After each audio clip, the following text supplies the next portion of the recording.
Hola, mi nombre es Danilo Castelli, soy vecino de Villa Carlos Paz y durante 7 años trabajé en la Dirección de Ambiente del municipio. Cualquiera que crea que un crecimiento exponencial puede continuar por siempre en un planeta de recursos limitados es un loco o un economista. El desarrollo sostenible es aquel que satisface las necesidades humanas del presente sin comprometer la capacidad de las futuras generaciones de también poder desarrollarse.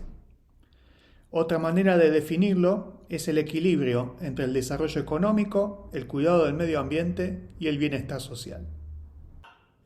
En el año 2015, distintos jefes de Estado, representantes de las Naciones Unidas y entidades de la sociedad civil adoptaron los Objetivos de Desarrollo Sostenible, también conocidos como ODS o Agenda 2030. La idea del desarrollo sostenible ha fracasado.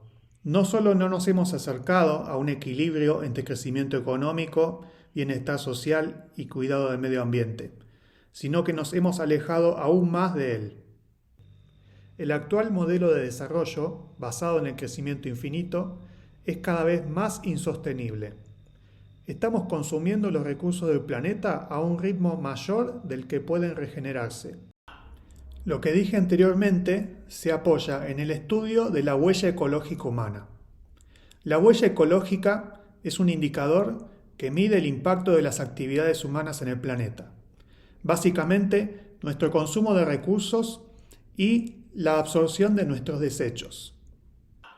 Este gráfico muestra la evolución de la huella ecológica humana en los últimos 50 años. Cada columna simboliza la relación entre la huella ecológica humana de ese año y el presupuesto de biocapacidad del planeta para ese año.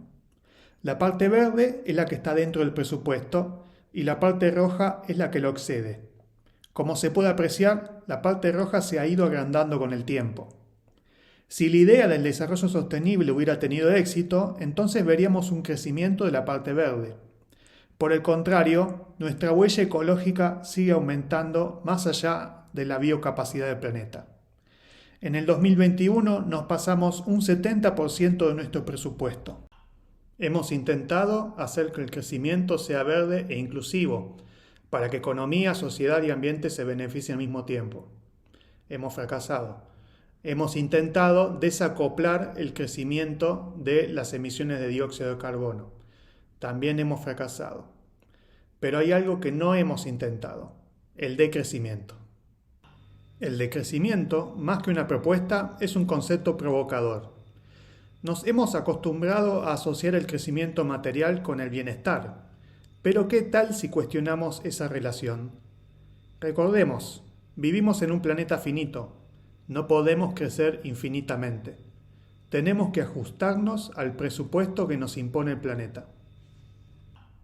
Los seres humanos existimos desde hace más de 300.000 años. En el 99% de ese tiempo nos hemos mantenido dentro del presupuesto ambiental.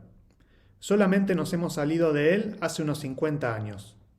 Tenemos las capacidades cognitivas y tecnológicas para volver a entrar dentro del presupuesto ambiental y asegurar nuestro futuro y el de nuestra especie.